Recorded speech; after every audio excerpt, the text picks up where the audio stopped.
மனைவி இருக்கா,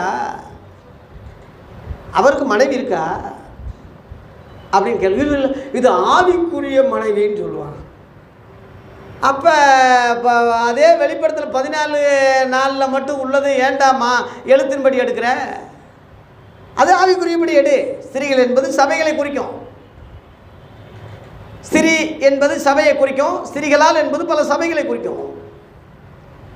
அந்த ஒரு ஸ்திரீ மனைவியாக ஆக்கி கொண்ட இயேசு மணவாட்டி சபை. ஸ்திரீகளால் என்பது பல சபைகள் உள்ளது. கரை தானே, உலகத்தால் கரைபடாதபடி தன்னை காத்து கொள்கிறதே பிதாவாகி தேவனுக்கு முன்பாக சுத்தமான மாசில்லாத பக்தியாக இருக்குதுன்னு சொல்லி யாக்கோபு 1:27 இருக்கு. கற்பு என்பது விபச்சாரம் மட்டும் இல்லை, உலகத்தால் கரைபடாமல் இருந்தாலே கற்பு தான். உலகத்தால் கரைப்பட்டாத்துனா அதுக்கு பேர் விபச்சாரரே விபச்சாரிகள். அதே யாக்கோபு 4:4 போட்டிருக்கு. விபச்சாரரே விபச்சாரிகளே